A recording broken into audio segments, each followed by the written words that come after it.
Hi there, and welcome to the podcast Life as a show intently focused on helping people find their professional pathway by exploring and unearthing the details of jobs from around the world. I'm your host, Christopher Schoenwald. It's easy and perhaps even lazy to say that everything we do within the world of business is finance driven. Yes, of course, P&L statements matter. The company's success, whether that of your own or someone else's, rests on those numbers. In theory, every undertaking is linked up and purposely matched to an end goal of creating more business, more revenue, and more success. This approach is the norm. However, we as humans are not machines. I would suspect that at times, other non-profit driven ideologies creep into our consciousness and drive us forward in ways that don't always make the most complete financial sense. Our reasons could be sentimental, passion-based, or humanitarian slanted. Have I lost you yet?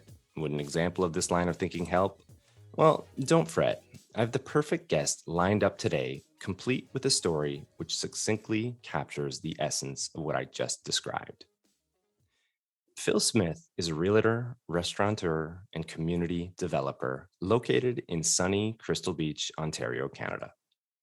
Since first becoming a licensed realtor at the age of 18, Phil's been attacking that line of work with vigor and vision.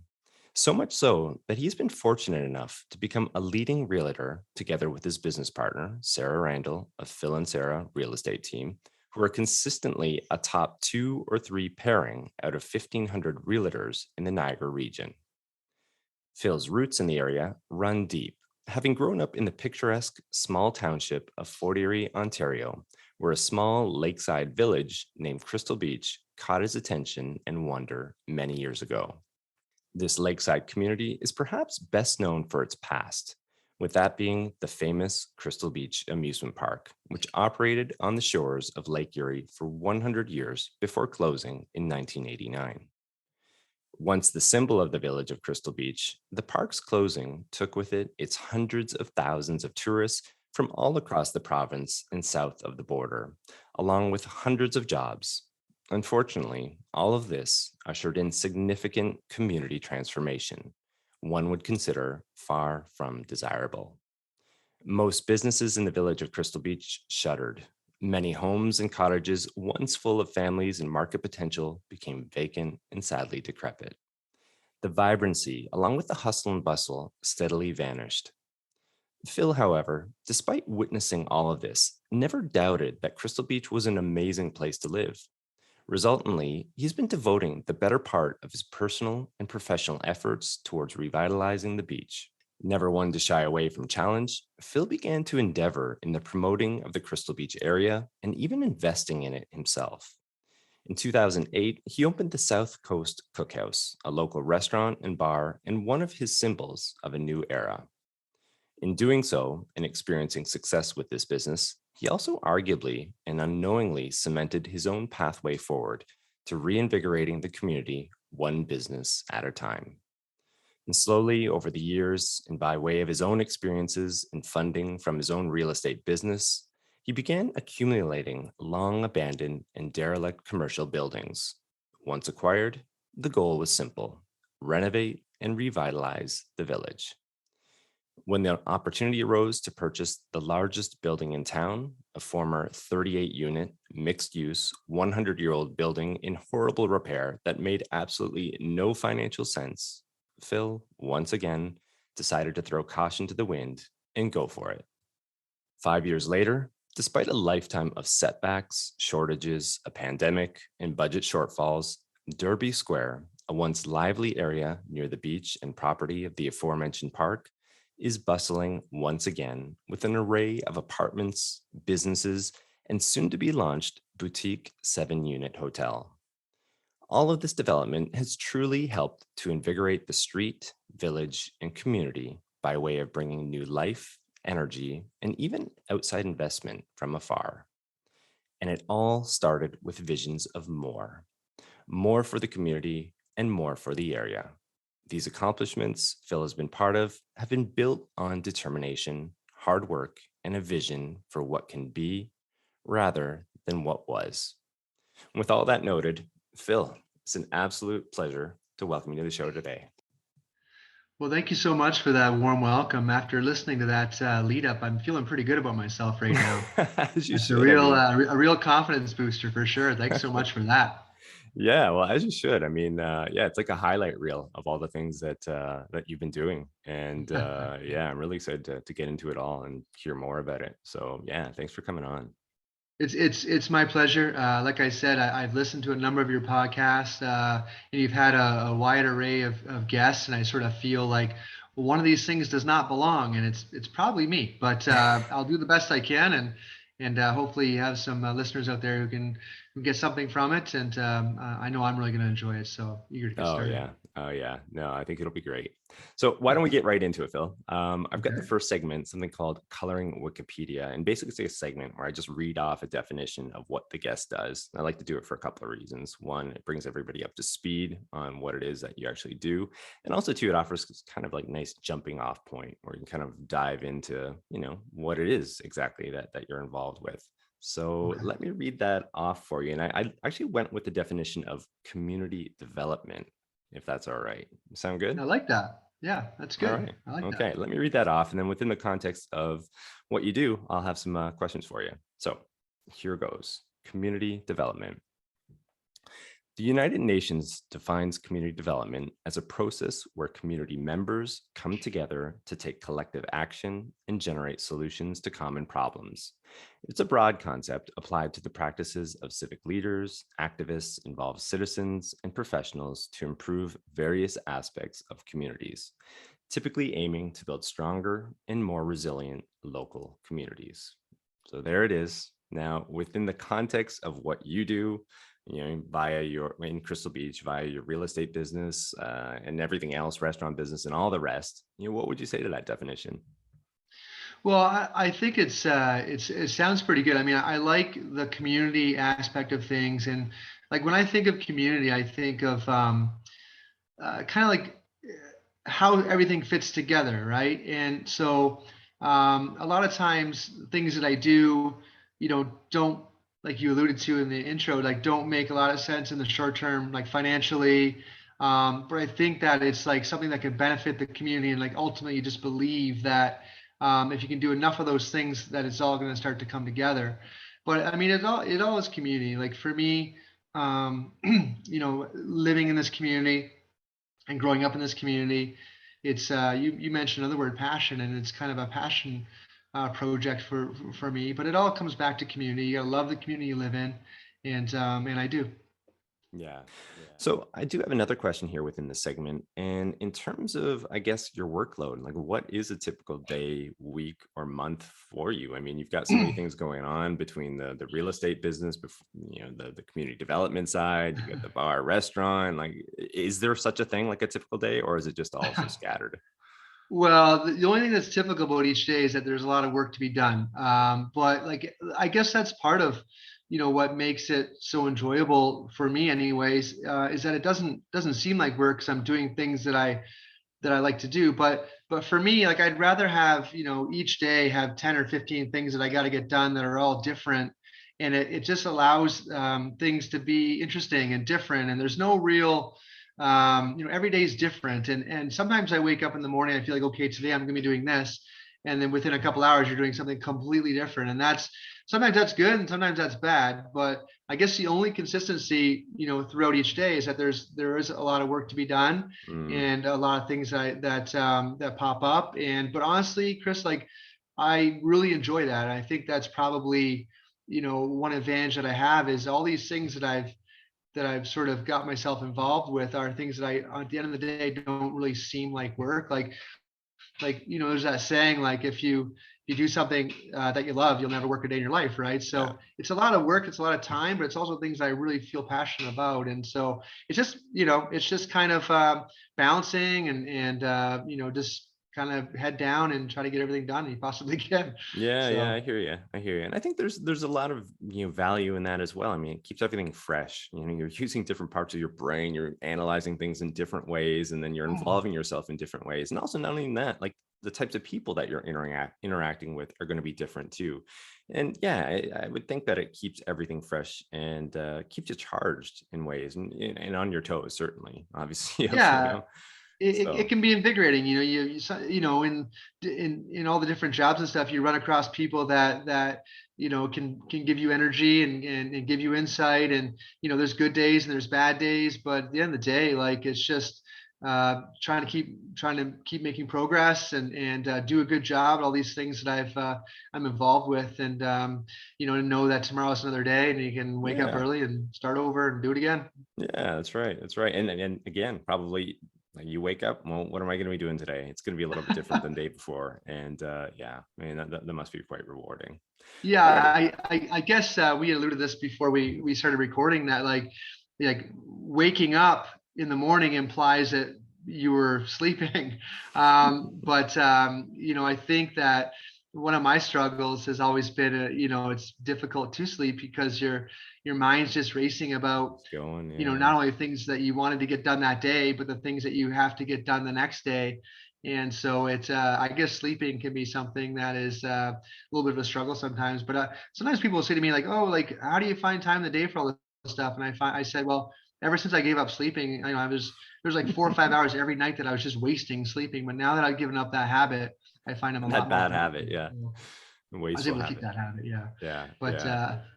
No, I hear you. I hear you. Yeah. Oftentimes, even for myself too, I mean, that's something that I struggle with, or I have since I've started this podcast, to be honest. And it's not driven by like stress or anxiety. It's more of on the opposite end. I'm like truly excited. Like I've got this great guest coming up and I want to ask this. And then even beyond that, I have this other person that I want to contact and I've got to follow up on yeah. this, but it's all stuff that I'm really excited to do. It's like passion driven.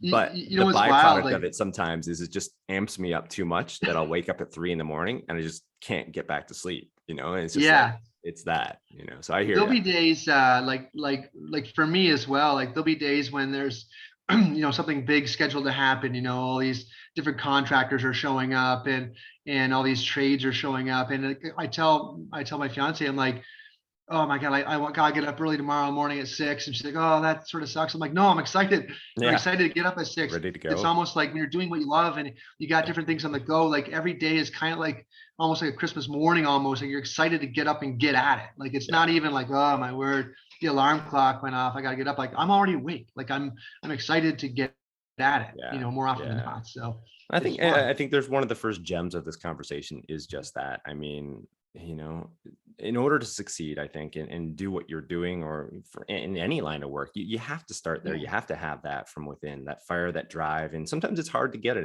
initially, perhaps for some people.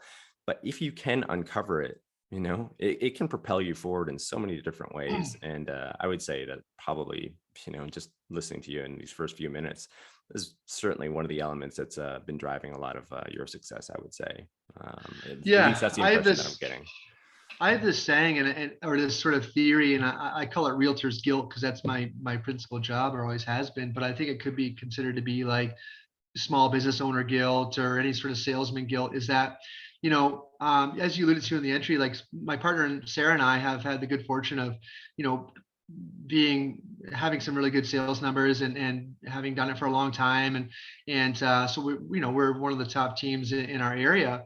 And I can tell you that, hey Chris, we sold 220 houses last year, and isn't that great, and really sort of pump our tires up and feel good about ourselves. But what I mean by that is, like, if I go to a party, or I meet somebody, and I say, hey, I sold 220 houses, and they can be like, well, yeah, but you didn't sell mine. You know what I mean? Like, so Yeah. like there's always like this guilt, like, Mm, or this sort of pressure you're putting on yourself to, yeah. like, if I don't sell that next house, it doesn't matter the ones I sold in the Exactly. past, because Yeah. to that person, I'm just a guy who couldn't sell their house. Right. It's almost like, what have you done for me lately? And I think that Yeah. you have to be good in in sales, regardless of what you're selling, there's almost like this sort of personal accountability and this sort of personal sort of striving for the next one. So, I'm sort of like worried about the next sale more than I sort of celebrate the last sale, Yeah. if that makes sort of sense. Yeah, And so I'm completely. always kind of like, looking forward at the next thing, because like I said, I could sell a whole bunch, but if I don't sell that one person's house, like to them, I'm a bum. I'm just a guy who couldn't sell their house, right? So Right. as long as you're like driven by that sort of the next Yeah. thing, and I've always sort of been able to do that and sort of get myself sort of pumped up and wired up to sort of Mm. onto that next challenge, right? And Yeah, yeah, so I yeah. think that's probably consistent throughout a lot of different careers, that sort of personal accountability and sort of not so much resting on your laurels, but like looking for like the next thing that you have to do. Yeah, that's probably a good point to segue into our next segment, Q&A discovery. And I'm imagining that sort of ethos and way of life and living, and on the professional side, is what's driven you for this community development. You help establish one of the businesses, you get a building ready, and you find tenants for it, and then okay, Yeah. well, now I've got to get another one ready for somebody else who's got this great business idea, but they have nowhere to take it. Like, well, I've got the next one for you. So anyway, let's get into all of that stuff. I'm really excited to hear about that. And maybe we could kind of start with, a bit of a history lesson here, in a sense, of the Crystal Beach area. I mean, I off the top sort of alluded to that, but I'd love to hear your perspective on it, maybe including some of your memories growing up, Crystal Beach Amusement Park, Yeah. what the area has meant to you, all of that stuff. Maybe you could shed some light on all Yeah, of that. for sure. Uh, so the village of Crystal Beach, I mean, from my earliest recollections growing up, was such a special place. And looking back at it, like at the time, I thought it was normal, right? Like I thought it was normal that being 8 or 9 or 10 or 11 years old, and like my babysitter was an amusement park, right? And me and my brother, my mother was a single mom, and like a lot of single moms, was working 2 or 3 or 4 jobs, and was incredible. But honestly, she would give me and my brother, $5 a day, and we'd go down to the park, and they let us into this amusement park by ourselves as these beach kids, and we'd have enough money to ride all the rides and get lunch and kind of be home by 5 o'clock. And looking back at the time, I thought, well, this is kind of like normal. Like I think like, that's what child was such an amazing childhood to Yeah. be able to have that experience, to ride roller coasters frontwards and backwards, and kind of fall asleep in my bed to the sounds of other people on the roller coaster, and cheers and all sorts of stuff, and yelling going on. Like that was just kind of normal. But like it was such an amazing childhood to grow up in that. And then all that sort of was, now when I was like 10 or 11 or 12, like to me the park was like the most grandest place on the face of the earth. But Mm. at the time it was sort of withering, and it was sort of sort of at the tail end of its life, because it closed in 1989 when I was 11 years old. But it was just an amazing childhood. Now when the park closed, along with it, the biggest attraction, it was the biggest employer, and things really changed. And in the mid 90s, when I was a high school kid, like to live in Crystal Beach was kind of like, oh, like I don't know if you we were beachers, I don't know if it was something that most people were proud of at the time, I guess, because the community was kind of run down and derelict. But I was always like strangely proud, or that I was from Crystal Beach, Yeah. and I would sort of, you saw these buildings sort of that once had life, sort of even as a young kid, like sort of like the lights turning out and the boards going up. And I've always like been somebody that wanted to like redo things, or breathe some Mm. life into things, or like love things that no one else loved. And I saw the potential in it pretty early on. My grandfather was a huge influence in my life. We'd drive around Crystal Beach, and he'd say, "Oh, this used to be that, and this, and he bought some buildings too, and sort of fixed them up, and he'd take me along with him, and I'd be, 8 or 9 years old, and on his work site, just kind of cleaning up lumber and stuff. And I always like kind of had this affinity for wanting to breathe life into things Mm. that kind of were kind of run down. So Yeah. it was I was lucky to be able to end up in, I guess, in the business that I'm in. But Crystal Beach was just such a special place. Like it just, it had these memories for me personally, and I hear memories from people that grew up in Crystal Beach that are older than me, that what it was like to grow up in the 60s and the 70s. And geez, what an amazing place to grow up and to live. And I've never I've never fallen out of love with Crystal Beach, I suppose. I Mm. mean, I just love it more and more and more as I've gotten older and look at it from a different perspective. Yeah, yeah. No, thanks for sharing that. For some of the listeners of this program too, I mean, they wouldn't be familiar with this, but I myself am actually also from Fort Erie, from the same town. And yeah, I remember as well driving through Crystal Beach. Of course, I have the memories of the park, and we're about the Right. same age, and going to that Yep. park quite a bit. I mean, so many fond memories. It was so much fun. And you're right. I mean, during those times, like I had no idea, like it was towards near the end. Although I do kind of remember every year in the paper, it was like, oh, is this the year it's going to close? Is this the year, like the Yeah, I last three or kind of four like years? I do vaguely remember remember there was that always too. like things about that debate on it and all this because of the history. And because back in its day, I mean, it was drawing people from all over the place, and it had an Yeah. illustrious history. A lot of Americans coming over the border. This Yeah. is a border town as well. Yeah, and then a lot of fond memories even now. Like people have Facebook pages and they're still sharing photos and recollecting about this and that. And Yeah. yeah, it was a special place. And it's not not to aside from that fact as well, I mean, just where it's situated, like right on the shores of Lake Erie, and it's really quite picturesque. You'd have the big roller coaster, the Comet, Yeah. overlooking the beach, and it was just perfect, picture perfect. Oh yeah, like you came over that second turn and on the roller coaster was called the Comet. And as a 11-year-old kid, you think you're going right into the lake. Like it was Oh just kind yeah, of mind blowing. But yeah, the park. I mean, hopefully people maybe can Google it who don't know about it. But it was really the going concern in the 40s, 50s, 60s.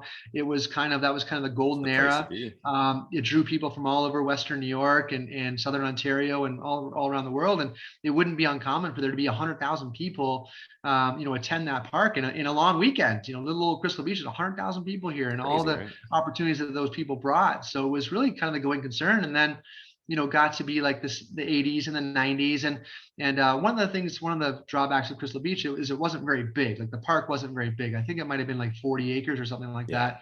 And there was big mega parks being opened up in Toronto and in Buffalo that were had 800 acres and could have 10 roller coasters, whereas Crystal Beach only had two. So things kind of changed, and people's tastes change. There's more competition, but it'll never take away from those memories that people have of the park, and myself included. But I hate to say it, but I'm just had a birthday. I turned 44, but anyone younger than me now might is probably not going to have those personal memories Yeah. that I was lucky enough to have.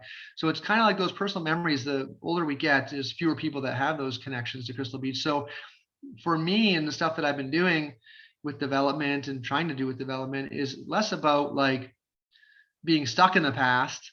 I always say this, like it's one thing to remember the past and to pay tribute to the past and to leverage the past, but it's another thing to be sort of stuck in the past, right? So Yeah. like I think that my goal for Crystal Beach is always to kind of reinvigorate it, but not just to replicate what was here 30, 40, 50 years ago. Like the times have changed. Mhm. You want to sort of redevelop in a sense that pays tribute to the past, but it's not exactly like it was. Yeah. Like, it's a new Crystal Beach, but Yeah. it can thrive and it can be somewhere that people want to live and work and visit and play and all those sort of things. But Mhm. it doesn't have to be, a walk up hot dog stand like there was in the 60s or something like that. Right. It can be something Right. different. Right. Right. Right. In terms of, I guess, your involvement in the community development side, when did you decide to take on this like gargantuan task of basically like I said, reinvigorating, revitalizing this whole community? Like that was it's been a big undertaking, and it continues to be, I'd imagine. But Yeah. when did this begin? When did these thoughts sort of take shape? I don't know, to be honest with you. Like I started out, as you alluded to, I had a co-op with a real estate office when I was 16 years old. So a co-op is, for those who don't know, like you're in high school, but you go to work for a real estate office, Yeah. and they sort of show you the ropes, and you see, hey, is this a career for me, kind of thing. And I did that for 2 years actually. When I was 16 and I was 17, I thought to myself, well, this is pretty cool. I kind of like this. I think I might be okay at it. So I took the course and became a realtor. And I remember when I took the course, everyone sort of graduated and people were going out for drinks to celebrate, but I wasn't old enough to drink. So I think I just kind of went home because I wasn't old enough. But I don't know. I just sort of evolved, and I always thought like, oh, wow, somebody should do something with these buildings. And I always, in my I sort of focus on Crystal Beach because that's kind of the area that I knew. number one. And number two is the area was so run down that there really wasn't a lot of people who were realtors who were knocking on people's doors trying to get business down there. In fact, I would have a lot of sort of seasoned realtors with the fancy blazers say, "Hey, Phil, like, I got this chance to list a little house down in Crystal Beach. Like, do you want to take it?" And I'd be like, "Okay, that sounds good," in my squeaky voice. And I was like, "Do I owe you anything?" They're like, "No, just take it." Right. So I had this. I've told this story many times. I had these little certificates drawn up, and it said, "List your house with me, and I'll cut your grass for free." And because I was 18 years old, I had to sort of set myself apart. And one thing I was long on was energy, right, and enthusiasm. So I didn't have the experience, but I thought, well, what can I do? And a lot of the people that own these cottages, they weren't using them much, or they weren't coming over much, other than just sort of like cut the grass. So I figured I'll cut the grass. So I'm pretty sure I got a lot of listings back then. Just people didn't think they'd actually sell, but at least I would cut their grass. So this is back when cottages were, $25,000, $28,000 or whatever they were. And I would sell it and I get my commission check and I just have enough money left over to buy more gas to fill up my lawnmower. But over the years, like during these times, you're sort of getting to know the market and you're getting to know yourself and you're getting comfortable. And those cottages, over time went from $25,000 to $40,000 to $55,000 to $80,000. And I was there the whole time, knocking on these doors and making these calls and kind of becoming, I guess, a name that was known in this area. So now that things are a lot better, I'm sort of getting some benefit of those, those sort of darker times when I was sort of slugging it out. So I guess from a business point of view, it seems like not everything is going to have like immediate results, right? Yeah. So some of it's kind of a long play, and I was kind of in it for the long haul. And a lot of those seeds that I planted, 20 years ago or 25 years ago are just sort of blossoming now. So it's, as far as like the community development, like I just found myself saying, "Hey, this area has so much potential." I'd be showing a house and say, "Hey, that this is going to happen, and that's going to happen, and things are getting better." And you finally sort of like say, "Well, wait a second, why don't I? Maybe I could take a stab at this." And a lot of the commercial buildings and things, like it wasn't like anybody else wanted them. Like, no, they were just sitting there kind of. So I'd call the owner, they'd always be like, "Are you sure you want this thing?" Like, okay, I think I could do it. And I was just kind of like just naive enough and just energetic enough and just a dreamer enough that maybe it can make sense of it. Right. And, I alluded to driving around with my grandfather, and he would say to me, Hey, see that house over there? I could have bought that house in 1970 for $12,000. And I would say, "Well, like, why didn't you?" And he'd say, "Well, I had your mother and your aunt and your grandmother. I just wasn't the right time." And early on, I remember very vividly riding in the truck and saying, "Well, I never want to be somebody who like is driving around and saying, 'Hey, see that over there? I could have done this.'" Yeah. I wanted to be somebody who said, "You know what? See that over there? I did it. And it worked or it didn't work, but I tried it and I went for it." And I always thought to myself, having not been born, like not with a silver spoon in my mouth, that the worst thing that was ever going to happen is that I would start back at the beginning. I have to go back to where I started, and I had just enough confidence in myself that I'd be able to do it again, and I'd be able to sort of build it back up again if things went wrong. And so I always want to be somebody that said, I was always looking for reasons to do something, not looking for reasons to not do that something. You know what I mean? Like I just wanted to be somebody who went for it, and I was able to go for it enough. And some of the cards fell my way, and some of the breaks went my way. And you alluded to some of it from hard work, and some of it from determination, and some of it from just blind faith. Some of it luck, but things have sort of trended in the right direction so far. So fingers crossed that it'll keep going.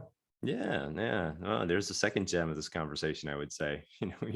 You're just throwing them all out there, Phil. I mean, this is great. All these segues, it's inspirational stuff, though. I think for any listener, I mean, that sort of ideology and way of looking at things applies to so many different, walks of life and to people and what people are doing and professional careers and everything. I mean, like it starts with a sort of an attitude, a vision, an idea, and or an ethos, even, returning to that word. And it's not, I guess, like some of it's just like confidence, in yourself, that ultimately if you want something enough and you're willing to work hard enough and, sprinkle in some breaks and some good fortune, that you can make it happen, like you really can make it happen. And so it's like, it's it's confidence in your abilities, not overconfidence or cockiness, but just like confidence that you have the drive to get it done. And whether it's, Yeah, you know, buying commercial buildings or whatever your business is, exactly. right? Like you've got to start out with that sort of confidence that, yeah, you know what? Heck, I'm going to go for it. And the worst thing that's going to happen is it's not going to work out, Yeah. but, Well, but yeah, I'll learn from it and I'll yeah, pick that's exactly myself it. up You and learn I'll move from it, right? forward. You sort I'll of do it like, again. yeah, that's right. That's right. I mean, it's all how you sort of like mentally compartmentalize and put things in their places, their proper places, I guess, with a bit of, hindsight, I guess, or sort of a macro perspective there of all of it, rather than just being caught up on the fear of it or, worrying about what others think. And no, I think the way you just described it was nice. I mean, I think a Good. lot of listeners will really enjoy that. I think it's a good reminder for anyone. So yeah, thanks for sharing that. Um, I've got another quick question here. In terms of this community development role, I'd imagine that you had to take on like a whole bunch of different sort of like skills and abilities over the course of the years. Even for example, some of the things that you were doing might have involved a little political will and action. You might have had to do a bit of schmoozing on some of those sides of things. Like, Yeah. but what else? I mean, what else have you sort of added to your repertoire?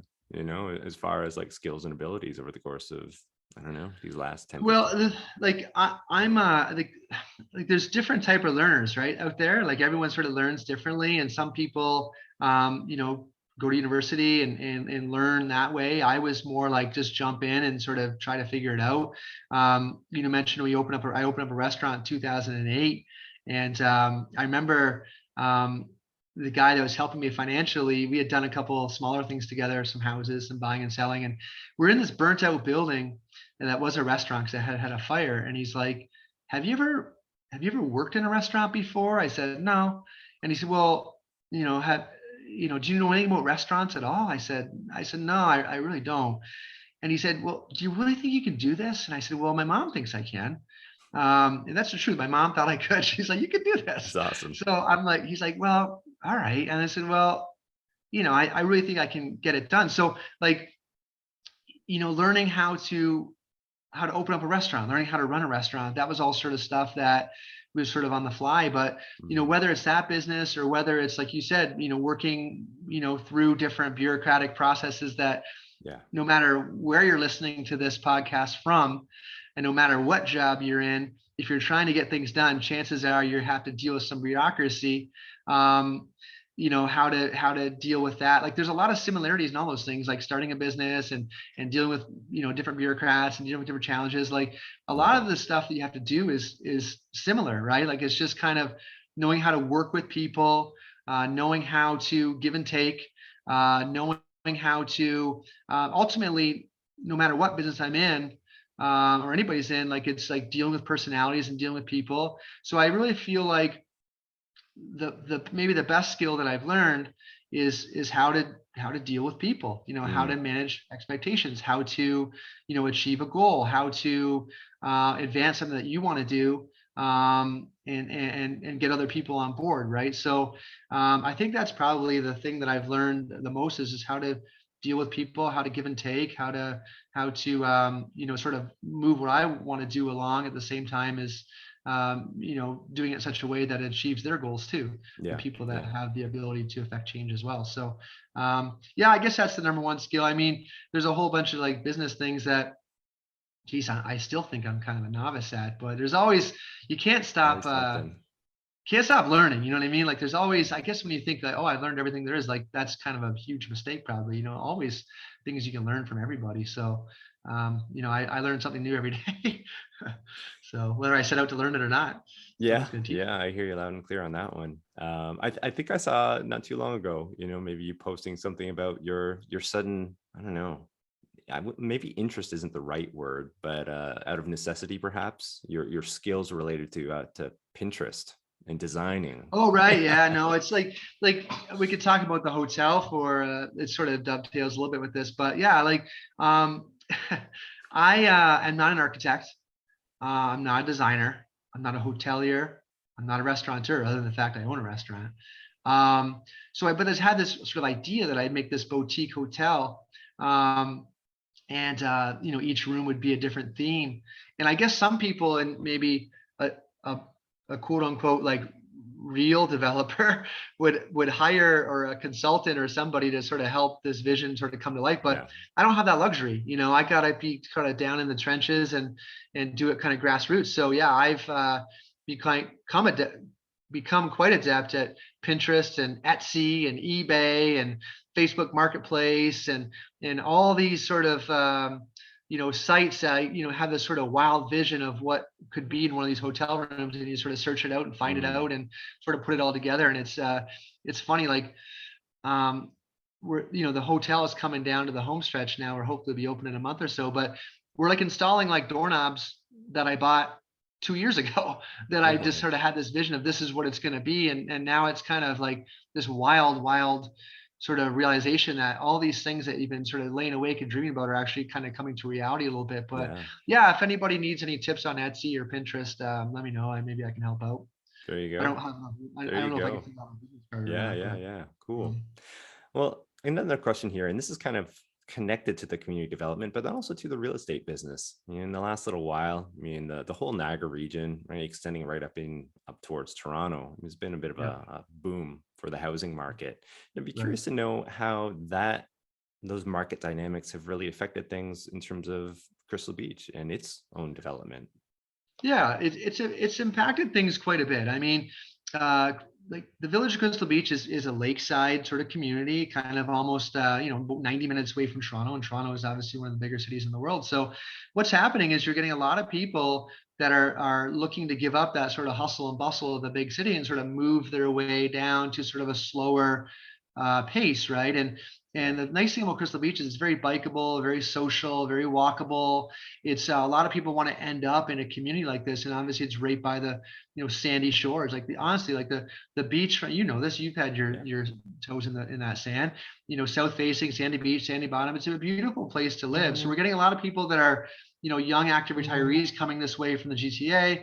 As prices rise in Toronto, there's people that are selling and cashing out and kind of coming down this way. Now the thing is with Crystal Beach is it can only grow so much. It's kind of hemmed in a little bit. So supply and demand. I learned in high school about supply and demand from my entrepreneurship class, and Mrs. Simsky. Hello, Mrs. Simsky. And so what we have is a lot of people coming to the area, and there's not a lot of supply. Demand is high, so prices have risen quite a bit. So with new people, with there being more people living here more parts of the year, comes opportunity, right? Like Yeah. comes like now all of a sudden, like we talked about community building. Well, there was no stores, there was no services. When we opened South Coast in 2008, like that was really kind of the only thing on the street. Yeah. So with these people, they come and say, well, we need a butcher and we need a florist and we need more restaurants, we need a spa, we need places to shop. So with with rising prices came people, or I guess with people came rising prices, but there also came opportunities as well. And so like we're in that phase right now where there's people, good young business people, good business people are seeing these opportunities and are going for it, just like I went for it. And I encourage a lot of these people. A lot of these people, this people are tenants of mine in these commercial buildings, and I'm so encouraged and so enthused that there's other people that see what I see. Yeah. When I was 15 years ago, it was tougher to convince people. I'd be like, hey, they're gonna this and that. We're gonna have all these stores, and people are going to want to live here and shop here. And people are like, okay, sounds good, Phil. Like that, I'm sure that'll happen. But now that people can actually see it more, there's more and That's more right. believers in what can happen. And it's so, I always said to myself, I'll know I'm on the right track when there's other people want to do what I'm doing, or other people will Yeah. say, hey, I want to do that too. Yeah. And now there's so like every day I get calls from people that are good business people that are in other parts of Ontario, other parts of the region that say, I have a business here, but I'm hearing that Crystal Beach is a place to be. Like, what do you got down there? What's going on down there? There you And it go. feels Right. really, really good. Like I Yeah. have a 5-year-old stepdaughter and I have a 6-month-old son. And I gotta feel like it's kind of like when your kids are having success and you sort of feel like you're so proud of them and Yeah. like I Yeah. always imagined this could happen. I've always hoped this would happen. And it's kind Yeah. of like that. Like Crystal Beach is, kind of like my little baby. And it's kind of like learning how to walk and learning how to run. And it feels really, really good to sort of see it take shape. Yeah. So Um, cool.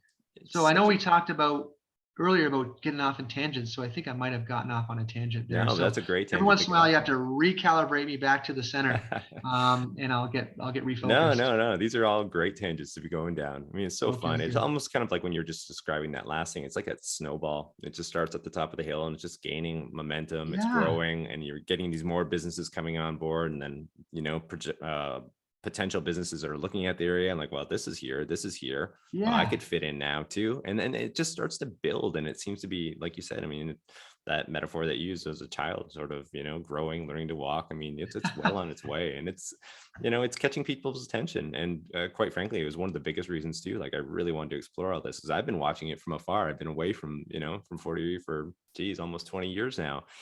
But every year I'm back, every summer. And part of my routine would be driving through that area and just checking the development and what's been going on. And it feels as though in the last 2 or 3 years, haven't been back due to the pandemic, but just watching from afar and all the photos and everything else. I mean, really, really excited to see it all in person this coming summer. So yeah, there's some neat things going on there, Phil. And that's gonna be yeah, you great should for be sure. excited about everything that you've been accomplishing. So yeah, Yeah, definitely. it's wild. It's wild to see it sort of start to come to fruition a little bit, and it's been a long road. Like, I remember, not to get off in the story time here, but I had a little tiny building that I bought in 2008 on Derby Road. Derby Road's the main road in town, and this building is only 8 feet wide. Like, it's the narrowest building in town, and there's nothing, no other businesses on the street except for South Coast Cookhouse. And I had this dog groomer, and she was up in Ridgeway, and she came in and said to my office and said, "Oh, my landlord's raising my rent. Like, I need a place to rent." I said, "Well, what about this place in Crystal Beach?" And she said, "Well, Crystal Beach, there's no foot traffic down there. Nah, I don't know about that, and nothing's down there." And I said, "Oh, well," I kind of made my pitch, and it didn't quite work. And Yeah. a week later, she came in again, and I finally had this epiphany. I said to her, I said, "Where do you get your hair cut?" And she said, "I get my hair cut in Niagara Falls or something." And I said, "Well, like 30 minutes away." I said, "Okay, well, what would happen if your hairdresser moved to another town? Like, where would you get your haircut then?" And she said, "Well, I guess I would get my haircut in that town." I said, "Well, that's kind of my point. Like, like, people will come to you, right? Yeah. Like, it doesn't matter whether you're in this town or that town. People are going to come to you because they want your service." So I started out with, like, trying to convince, like, the first few people I convinced to come down here were some of the toughest sells. Like, there's nothing down here. I Mm, had to, like, give them free rent, and, like, can really convince them even still to come down. And then yeah. as more and more of those places relocated down here, then it was easier to get the next ones. Yeah. And then as they relocated down here, it was easier to get the next ones. And that's kind of where we are right now, where it's just like, the next ones and the next ones is a bit easier. It's a bit easier, because they can see, in with their own two eyes, what is happening and what can happen, and they want to be a part of it. And as you Yeah. alluded to, it feels really, really good to having seen that sort of cycle. Not that it's complete by any means, but it is trending in the right direction, it seems like. Yeah, most definitely. And it must be quite meaningful in that sense. And also too, like, just the community, how it's taking shape. It must be interesting in that way too. And you'd have people, some of the holdovers, maybe who never left, perhaps. I don't know them. I Yeah. don't know the numbers there, but I'm sure there's some. And then also you'd have some of the people that got in maybe a bit early. And then also too, Yeah. like the people who now are coming in where it is costing them a bit more money to move down to the area. As you mentioned, means supply and demand being an issue. Right. But also with some of that sort of group coming in, probably they're the ones who have some disposable income. They're the ones that want to do a lot of the shopping, and and can spend, which ultimately then fuels a lot of these businesses, which then Yeah. hopefully allows for more businesses to see those opportunities as well. And it just starts to take off in that Yeah, way, I it's would all think. it's all kind of like step by step. I call it Yeah. community, like, it's organic community building, Yeah. right? Like, in some In its communities, truest it's sense. like there's not much going on. Then all of a sudden, like, a car plant opens up, and then all of a sudden there's 200 jobs, and then a town sort of springs up around the factory. Yeah. Um, but we don't have that, so it's kind of like a little bit of commercial activity. Sort of like allows for a little bit of residential activity, which allows for a bit more of commercial activity, which allows for somebody to come in and say, "Yeah, I'm going to build 20 houses," which leads to a little bit bigger commercial. So that's kind of where we Just- are right now. Is like it's kind of growing, Yeah. like in small increments, and it sort of like takes on a life of its own. It's not forced. It's just kind of growing organically because people can see, right? Yeah. Like when I used to sell houses in Crystal Beach, it'd be like they'd be like, well, like where do people shop? And I'm like, well, on this street, there's going to be this and that, and give it time. And 5 years from now, it's going to look really, really cool. Whereas now, when I'm showing houses, I can say, hey, listen, on your way out of town, once you drive down this street, you're going to see a lot of things happening, and people and feel this. good about it, Yeah. right? And they want to come down, and because the thing you alluded to in Crystal Beach, there's all different types of people that live here, right? There's your longtime residents, there's your new residents, there's your American owners, there's your Canadian owners, there's young people, there's older people. It's diverse, which is great. It's diverse. But the one thing, there's a common thread for almost everybody that lives in Crystal Beach, and that is they enjoy the social atmosphere. They enjoy the relaxed atmosphere that comes along with living in a, your sort of classic lakeside community, right? Like, so that's the thread I think that ties everybody together, is that they're all in search of something. They're all in search of this sort of lifestyle. And living in Crystal Beach is very, very much a lifestyle. And being able to walk and ride your bike and to all these sort of places and have a beer and do some shopping and not all be around the automobile, the car. I think it's really, really, like, I'm just trying to build something that people want, right? I think that they're after that. They want that lifestyle. So that's the common thread. People want to, they get to a certain point in life and they want to enjoy themselves, right? They want to have a beer on the back deck and go for a bike ride and have the grandkids down and go to the beach and play some golf. And like, it's very much a lifestyle. And that's no doubt. I mean, trying to make it. I think it's what it is. Yeah. And the coolest thing is, like, you had these visions way back when, and they're starting to come to fruition now. And that's probably the most compelling part of all of this, to me, quite frankly, is because, like, a lot of people might have these visions, and we already talked about this point, but they just don't act on it. They don't follow through. They don't take the chance. They don't risk it. Whereas you did all of those things. And we're starting to see some of, the results of all that. And I mean, how cool is that? I've said that a few times over. I'll tell you, Chris, like, it has been the ultimate struggle at times. And as optimistic of a person as I am, as energetic person as I am, I'd be lying to you, I'd be lying to your listeners if I told you I didn't have doubts. I don't have doubts. Not that it could happen, but my ability to make it happen, or my ability to contribute making it happen. You mentioned like budget shortfalls and a global pandemic, and just sort of having many times when I thought, Phil, I'm out of my depth here. I don't know. I don't know how I don't know the path forward. I don't know how I'm going to get this done. And I'll tell you, how many sleepless nights I had just tossing and turning. Like, how am I going to make this happen? And basically, like, willing it to get to this point. But there's always doubts. Like, am I doing the right thing? Am I doing it correctly? Could I be doing it better? Are there better ways to be more efficient and things? Like, I just, not having that formal training, like I nothing to sort of fall back on, other than just like my own sort of belief that, I don't know, I can figure this out. I can sort of push it forward. And but I don't know, like, I don't know that I've had success. I mean, I don't really know what the definition of success is. I don't know when I can say, like, I'm successful. To be honest with you, like, I don't. But I feel like I keep setting these little goals and just trying to reach for them, because it's the only thing I know. Like, I was talking to some of my finance guys, and being just a small guy, like, you need to rely on the support of others and the belief in others that, sometimes I don't know how I'm going to get it done, other than I'm going to will it. I'm going to get it done, and I'm going to figure it out on the fly. And it's just, and there's been lots of times I'm like, geez, I don't even know. I'm not too sure. But knowing that, and knowing I've had those sort of moments of self-doubt, and to be able to see it come to fruition, it feels, I guess, extra special, because it's never been like this clear path. It's always been, a struggle, and I don't know anything other than a struggle. I'm sure it probably hasn't been that linear path. It's been this way, up, down, all over the place. Oh my God, it's been right. It's been up, down, side to side, and it's just, there's never, like, you can set out all the, when I first bought this most recent build, like this big building that we're talking about, like I had to do a budget and I had to do projections.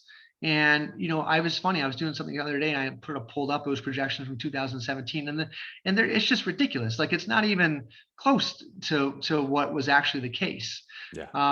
So I've had to pivot a lot. I've had to sort of change on the fly a lot. Part of it is because maybe I didn't know what I was doing well enough, but other parts of it were, like 2020, right? March of 2020 happened, and COVID, and all those sort of, changing on the fly, and sort of just trying to figure it out by the seat of your pants. And for this building, for the restaurant that I own, for real estate, everything was in flux, and everything was changing. And what was the rule on Friday was not the rule on Sunday, was not the rule on Tuesday. It just kind of kept changing around. So like the point I guess I'm trying to make is you can make all these plans, and like that's good. You need to have those plans as a baseline, but ultimately you have to be able to change on the fly and adapt based on actual conditions that are happening. And I guess I've been fortunate enough to be able to able to adapt fast enough, I Right, guess. So right. No, it's certainly part of it. Yeah, yeah, no doubt. Well, I do have one last segment here, actually, Phil. We're just flying through this. I mean, I have 25 more questions I could ask you, but we'll be here all day if we fire do that. away. But this last segment, a crystal ball segment, as the name implies, we're looking towards the future. Usually it's trends, predictions, so on and so forth. But I'd be curious to know, and we spoke about this a lot already, visions, and I think a lot of them were centered on the past of you having this particular vision and then executing on it. Basically, you have a hotel there, you have the restaurants, you have all these shops and businesses, but maybe we could, fast forward a little bit here. What do you see in the next 5 to 10 years? I mean, I don't know how much you want to share, but some of those No, dreams. I I mean, mean, like what would be the next sort of like phase of development for Crystal Beach in that sense? well, I think that as far as Crystal Beach has come, I think that we're still scratching the surface of the Yeah, I potential do here. too. So there's many more acts to this play. I think I'm so encouraged that to be approached by other very reputable, very knowledgeable people that want to get involved. Like that feels really, really good. So I think there's lots of things that can happen, but I also think like with development, like not all development is good development, right? People might think, oh, you're a realtor, you're a developer, everything is like, let's just, everything is good development, but it's not. Like, whenever I think of somewhere romantic, whether it be like a Niagara Lake in our area, or like Charleston, or these different sort of communities, that you think of like you would like to visit. I don't know why I said Charleston, but that is one of them. But I've been to like Bar Harbor, and like your Newport, Rhode Island, and places like that. They always have like a theme, right? Like they always have a theme, and everything's sort of historical, and everything sort of plays into that theme. So I think it's very important, not only for Crystal Beach, but any community that is experiencing growth, to sort of look and say, well, what made us popular in the first place? What is our identity? What is our brand? And how are we going to accentuate that, as opposed to, totally, go in a different direction just for the sake of development, right? Yeah. And I think of like some little towns, I don't want to say the name of the town, but there's some towns around here where like people come down and say, wow, this is a really cool little town. I love all these trees. Like, this is really cool. And then, but in order to get them to move here or make space for them, you got to cut down all those trees, right? Or even in Crystal Beach, I think of, oh, I really like this area. There's lots of colorful cottages, and it's very quaint and very eclectic and very cool. And then a developer comes in and just builds their sort of like side of the highway beige and brick, townhomes that are no different than anywhere else. So Yeah.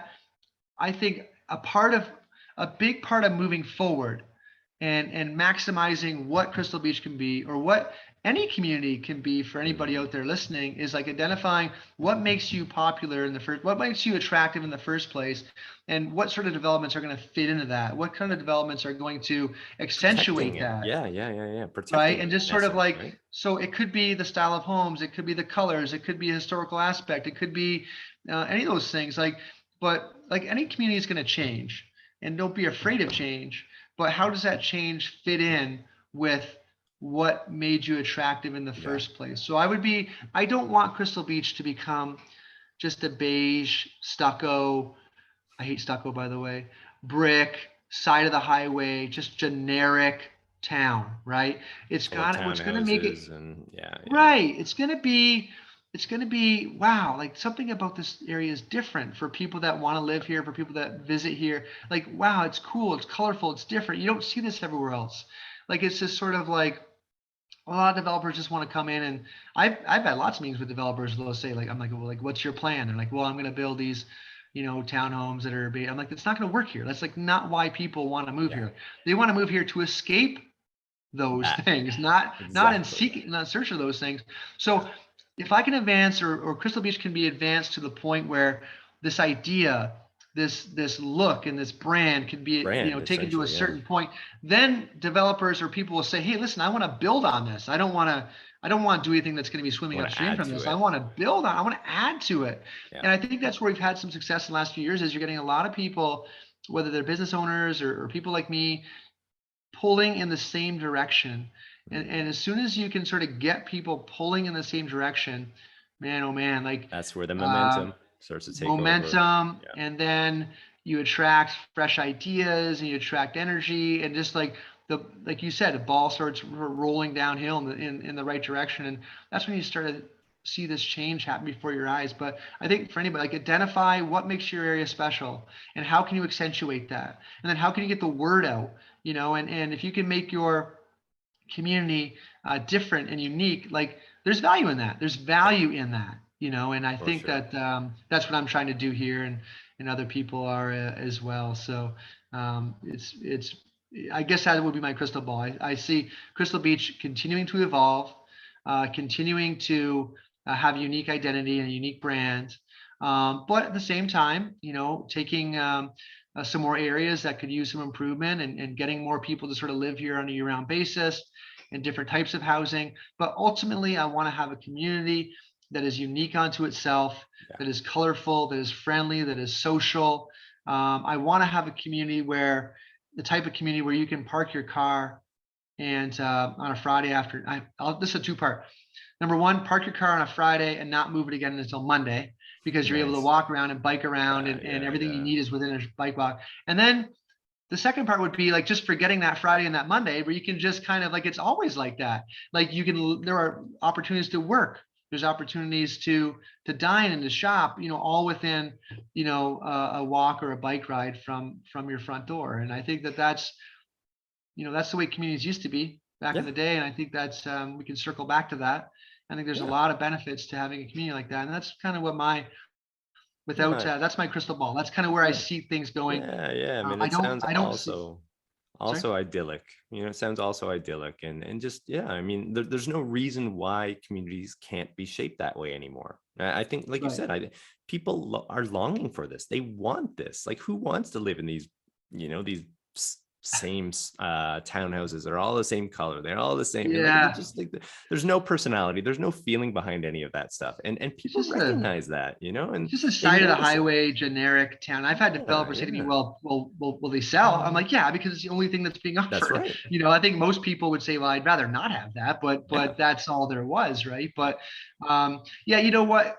It's not going to be it's not going to be a McDonald's and a Subway that create or accentuate a community. It's going to be a butcher and a baker and a candlestick maker, and it's going to be people that are unique Yeah. shopping experiences, people that you want to support, people that you want to believe in, people that believe in your community Yeah. and need your support. And that's what makes a community unique. And when I think of all the towns I visited over the last couple of years with this pandemic, we haven't been able to travel too much, but we're able to travel within Ontario.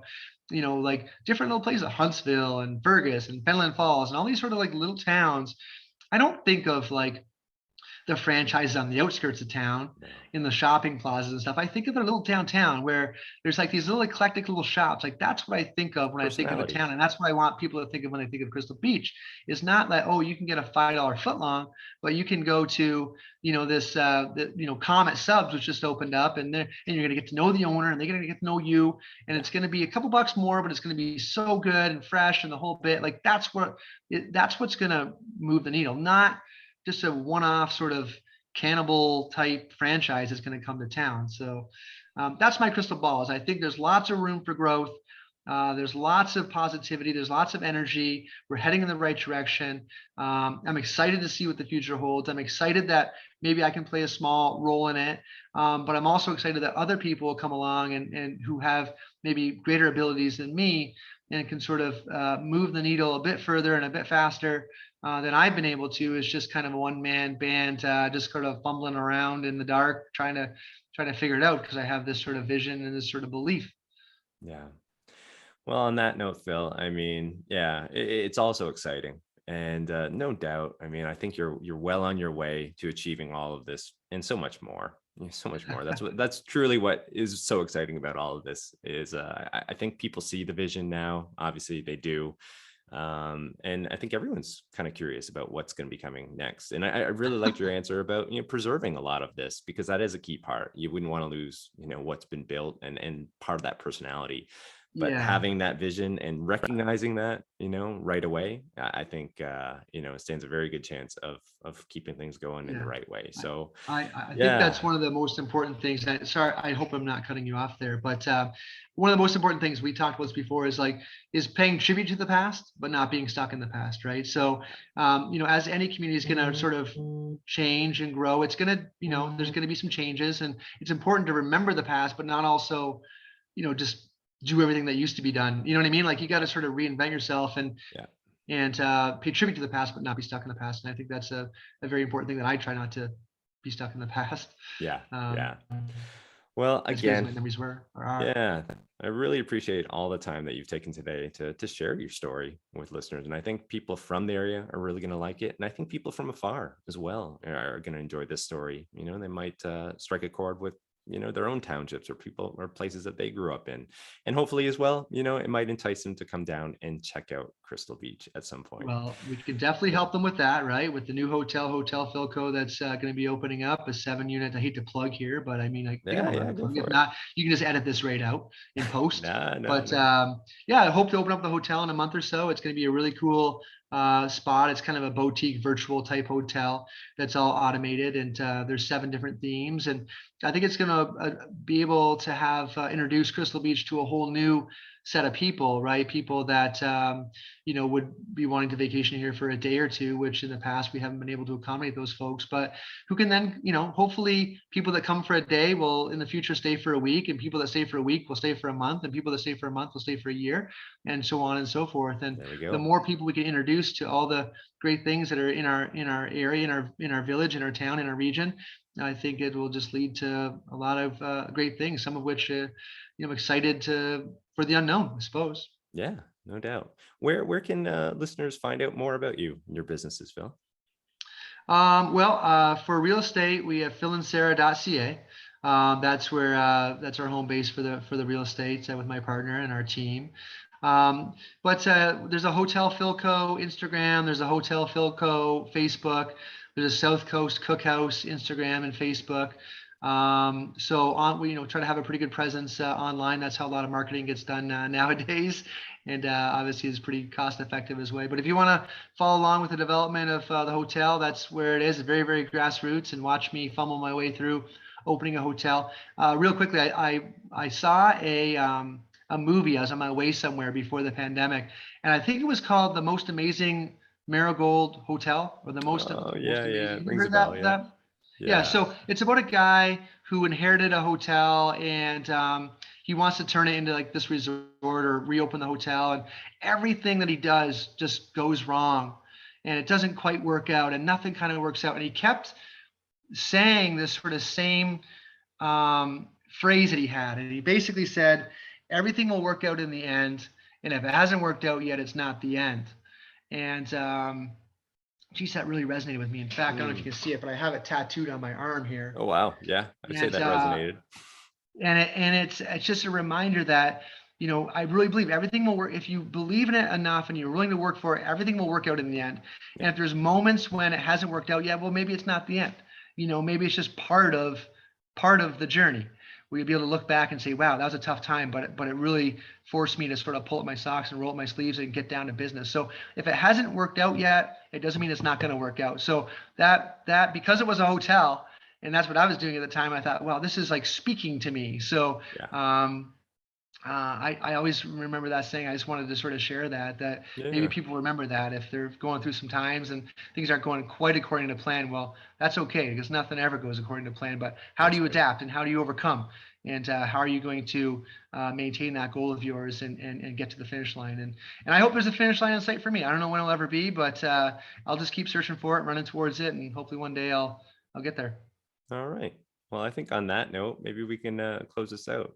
But I must say again, Phil, it's been a pleasure. And I've really enjoyed listening to all of this. And I'm sure listeners are going to enjoy it as well. So thanks so much for taking some time and joining the show.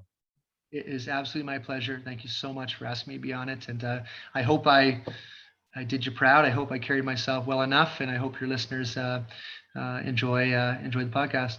Yeah, I'm sure they will. And if they do, I mean, you can head on over to YouTube where we do have a platform there where we do have the full video episodes of this Oh show my or of word! this episode. You'll be able to check out the actual imagery attached to all of this discussion. So please do that. And if you do head over there, it is a new platform over that we did launch. So it does need a bit of love. Please hit subscribe. It would help. And also, you can rate, review, and subscribe wherever you access your podcasts. And finally, don't forget to tune in to the next episode of Life as a, where we'll continue to explore and unearth the details of professions and the people behind them. I'm your host, Christopher Schoenwald. Until next time, stay curious about life and living.